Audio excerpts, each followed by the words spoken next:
राष्ट्र के लिए दिए गए बलिदान अमर होते हैं। सर्दियां भी गुजरती हैं, मौसम भी बदलते हैं, लेकिन राष्ट्र की रक्षा के लिए अपनी जान की बाजी लगाने वालों के नाम अमिट रहे। 26 जुलाई 1999 ये तारीख भारत के इतिहास में सुनहरे अक्षरों में दर्ज है। इस तारीख को कारगिल विजय दिवस के रूप में मनाया जाता है। कारगिल विजय दिवस की 25वीं वर्षगांठ पर प्रधानमंत्री नरेंद्र मोदी ने द्रास पहुंचकर शहीदों को नमन किया। प्रधानमंत्री ने कहा कि पाकिस्तान ने अतीत में जितने भी दुष्प्रयास किए, हर बार उसे मुंह की खानी पड़ी, लेकिन पाकिस्तान ने इससे कुछ सीखा नहीं। प्रधानमंत्री ने आतंकवाद के सरपरस्तों को खुली चेतावनी दी कि नापाक मंसूबे कभी कामयाब नहीं होंगे। इस अवसर पर पीएम मोदी ने विपक्ष के दुष्प्रयास पर भी सीधा हमला बोला। अग्निपथ योजना के जरिए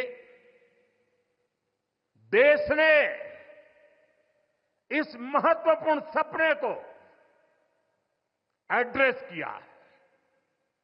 अग्निपथ का लक्ष्य सेनाओं को युवा बनाना है।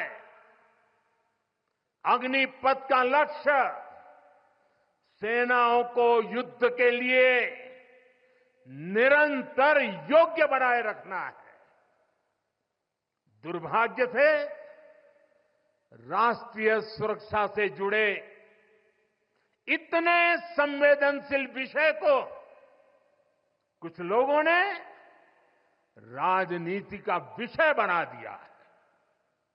कुछ लोग सेना के इस रिफॉर्म पर भी अपने व्यक्तिगत स्वार्थ में झूठ की राजनीति कर रहे हैं। ये वही लोग हैं जिन्होंने सेनाओं में हजारों करोड़ के घोटाले करके हमारी सेनाओं को कमजोर किया। पाकिस्तान ने अतीत में जितने भी दुष्प्रयास किए, उसे मुंह की खानी पड़ी है। लेकिन पाकिस्तान ने अपने इतिहास से कुछ नहीं सीखा है। वो आतंकवाद के सहारे, प्रॉक्सी वॉर के सहारे अपने आप को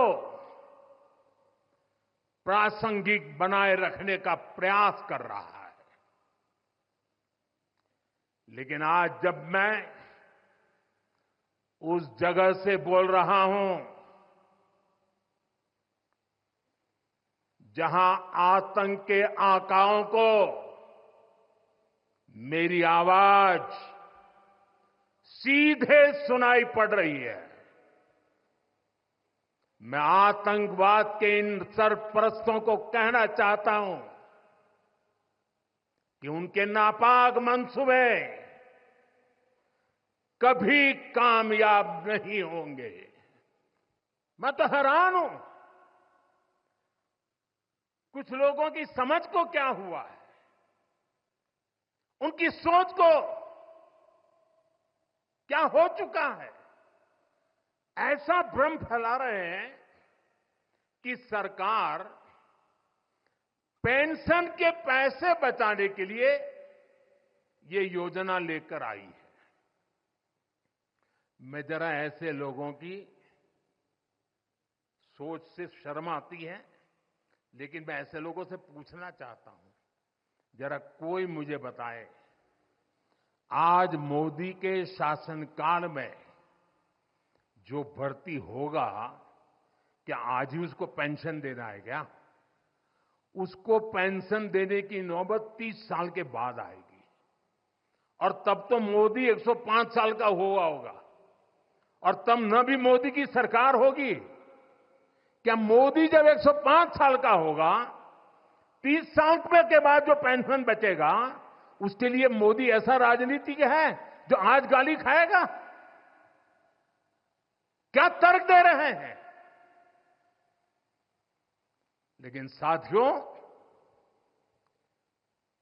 मेरे लिए दल नहीं, देश सर्वोपरि है। द्रास के साथ देश भर में कारगिल विजय दिवस पर शहीद जवानों को श्रद्धांजलि दी गई। दिल्ली में रक्षा मंत्री राजनाथ सिंह ने कहा कि शहीदों का बलिदान हर भारतीय और हमारे आने वाली पीढ़ियों को प्रेरित करता रहेगा। वहीं केंद्रीय गृह मंत्री अमित शाह ने कहा कि जवानों के त्याग, समर्पण और बलिदान को कृतज्ञ राष्ट्र कभी भुला नहीं पाएगा। जवानों को श्रद्धांजलि देते हुए भाजपा के राष्ट्रीय अध्यक्ष जेपी नड्डा ने विपक्ष पर करारा प्रहार किया। उन्होंने कहा कि कांग्रेस ने हमेशा सेना के शौर्य का अपमान किया। बोफोर्स, सबमरीन और ऑगस्टा वेस्टलैंड में दलाली खाने वाली कांग्रेस सेना से शौर्य का प्रमाण मांगती है। ये कांग्रेसी भाई ये पूछते हैं कि इसका प्रमाण क्या है? बताइए, ऐसे लोगों को कोई देशभक्ति दिखती है आपको? कहीं दिखती है आपको इनकी देशभक्ति? ये आपसे प्रमाण मांग रहे हैं। आप देखो इनका हाल। बोफोर्स में दलाली तुम खाओ, सबमरीन में दलाली तुम खाओ, ऑगस्टा वेस्टलैंड में दलाली तुम खाओ, और सबसे बड़ी बात यह है, भारत देश जानना चाहता है कि ये राजीव गांधी फाउंडेशन जो एक ट्रस्ट है, एक संस्था है, वह कम्युनिस्ट पार्टी ऑफ चाइना के साथ किस तरीके से, किस मुंह से समझौता करता है। और देश जानना चाहता है कि राजीव गांधी फाउंडेशन के साथ श्रीमती सोनिया गांधी का क्या संबंध है, राहुल गांधी का क्या संबंध है, प्रियंका गांधी का क्या संबंध है। तुम देशभक्ति समझा रहे हो, तुम राजनीति की बात कर रहे हो। आज कारगिल विजय दिवस के अवसर पर जहां इन लोगों को आत्मचिंतन करना चाहिए, सोचना चाहिए कि आप प्रधानमंत्री मोदी जी का विरोध करते करते देश का विरोध करने लगे हो, देश की रक्षा के साथ खिलवाड़ करने लगे हो, और दुनिया को जवाब नहीं देते हो कि तुम्हारा चीन की कम्युनिस्ट पार्टी के साथ कौन सा संबंध है, कितने पैसे तुमने लिए हैं चीन की कम्युनिस्ट पार्टी ऑफ चाइना से, कौन सा फंड लिया है, कौन सा कार्य चला रहे हो उनके साथ।